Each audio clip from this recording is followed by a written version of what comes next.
Hey yo, what's going on, everybody? It's Tylarious, aka Ty Killington. Yeah, man. All right. So the San Andreas Mercenaries DLC has been out for exactly 1 week today. All right. So I want to talk about a few things: pros, the cons, my thoughts, have a little discussion with you guys, and give you my review of this DLC. Now that it's been a week and we've found out a lot more about some of the content and what's going on, and have experienced this DLC for a week. All right. Now, if you remember the day before, the day of the initial day of the DLC release, where we were gaming with it and just kind of checking it out, I had a really high rating. Usually, if you know anything about my ratings, right, it's a scale of 1 to 10, and I'm very strict. And just to kind of give you an idea of where I'm at with my valuation, if a DLC, say, has a 5, if I give it a 5, that means it's basically broken even. It hasn't really added too much to the experience of the game, meaningful, long lasting kind of, changes, and it really hasn't taken anything away, right? And I gave this DLC a 7.5, which is pretty strong. I believe I've rated a couple of DLCs or events a little bit higher than this. But I want to go over some of the pros and cons of this DLC and give you guys my reevaluation, my new rating, and how I feel about this DLC after a week and after we found out a lot more. Let's go ahead and start with the pros, okay? Because, again, if you know me, I give credit where credit's due, and I give criticism when and where criticism is due, all right? So let's talk about the pros. Rooster being added into the hangar, and then the ground missions, the land missions for sourcing and selling with the hangar. That's a big pro. That's huge, right? So definitely got to give Rockstar some kudos for that addition. Nerfing the explosive cannons for planes like the Raiju, the Hydra, and the Laser. That's huge. And they nerfed them significantly, which actually made a difference. Now, can they still be used to grief? Absolutely, but just not as viable anymore. Right. So definitely appreciate that. That was good for the community for the long run. The career progress feature, I think, is an excellent um, introduction to the game. Do I wish some of the challenges were a little bit more obtainable? I do, because I think that'll deter a lot of people. Some of the tier four, challenges will be a little difficult, right? But I do appreciate that being brought in. The vehicles I really do enjoy. I enjoy the new plane, the new vehicles. I really enjoy the fact that Rockstar has given us several vehicles that have both Amani Tech and HSW performance upgrades. That's huge. That's something I have been asking for personally since HSW and Amani Tech have been in the game. So I'm very happy to have that in the actual game. The new missions I like. Again, I don't think they'll be replayable because little, time consuming. The pay isn't the greatest, but I still enjoy the content of the new missions.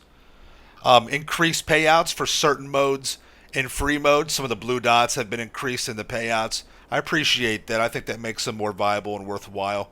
A simple little switch like being able to hold your X button to sprint and run versus just spamming and tapping it over and over. So some of the control upgrades, I appreciate that as well.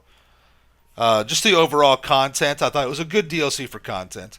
And then, of course, something that we've been complaining about and wanting to get fixed and changed forever, the orbital cannon was finally nerfed. So, again, we'll have to wait and see how long it holds, but we do have a very substantial nerf to the orbital cannon.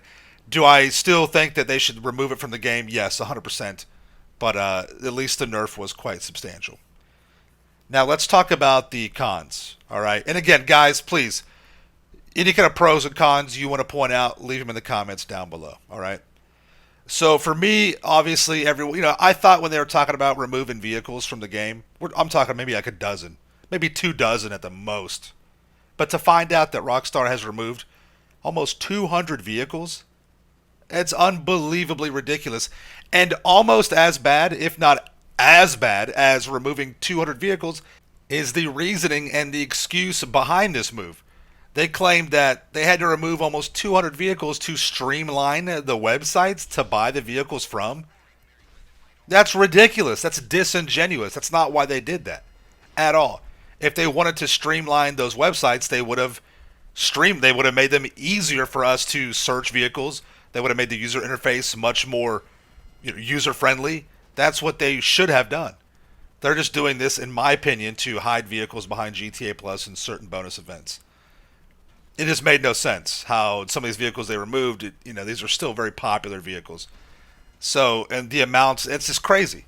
And a lot of people argue that those 200 vehicles, or almost 200 vehicles that they removed, there's more content deleted from the DLC than added into it.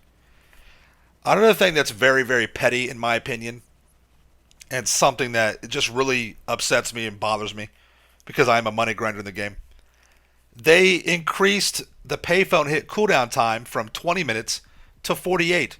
So they more than doubled the payphone hit cooldown timer. And I think that's so, again, ridiculous and disingenuous.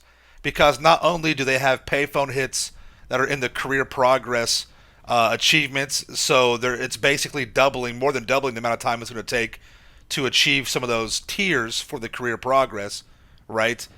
It just makes me feel like they're just trying to stick it to the money grinder any way they can, right? And let's be clear here: 85 grand for those payphone hits every 25 minutes. That's not an OP thing. You're talking 250,000 bucks an hour, and you got vehicles in the game that are 2.8 million. It's gonna take me more than it's gonna take me a dozen hours to buy one of these vehicles, more than that, and that's not even including the upgrades. So I mean, I think that's very disingenuous, and it just really it feels like it's almost like a personal thing. The bugs and glitches for this DLC. Now you can always expect some kind of bug and glitch, something weird going on, but it feels like these are really there's like three game-breaking glitches that have been found in the past week.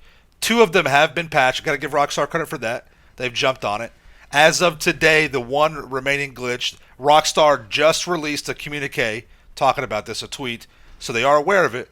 But and some of your vehicles in your garages will randomly just be uninsured, and if you don't know this and you take them out, and your vehicle gets destroyed somehow, you'll lose it. And if it's one of those 200 vehicles that have been removed from the game, you'll lose that vehicle forever, right? So make sure you go through each one of your garages and check and make sure those vehicles are insured.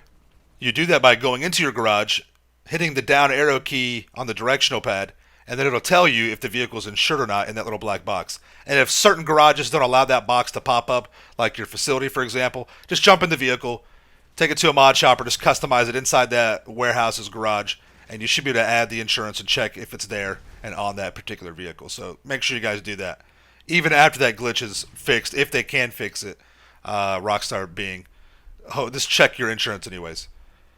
But, these glitches, the removal of those vehicles, this seems the pettiness of, the payphone hits, stuff like that. It really does. It just seems so disingenuous.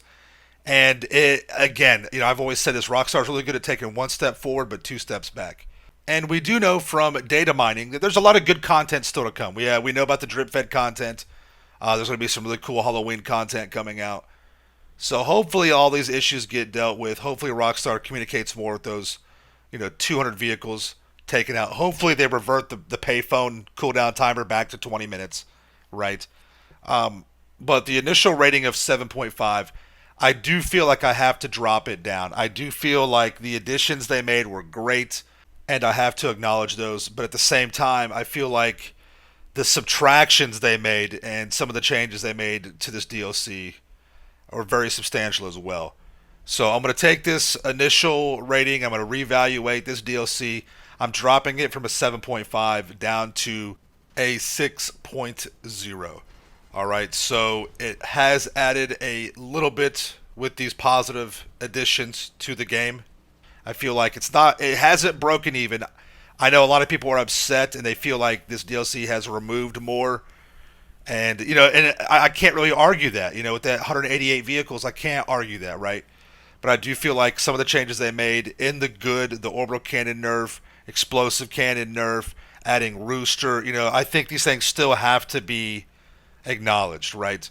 And I just hope Rockstar really listens to the community and makes a few more changes. And, this DLC will go from a 7.5 to a solid 8. But until that time comes, this DLC is going from a 7.5 rating down to a 6.0. So it's still on the positive trend, but it has lost some valuation due to some of the issues that have, come out this week. All right. Let me know what you guys think in the comments down below. Thank you all so much for watching. Make sure you are subscribed to my channel for the Ills content in the game. Smash that like button. See you guys in the next, right? Peace out. Yeah.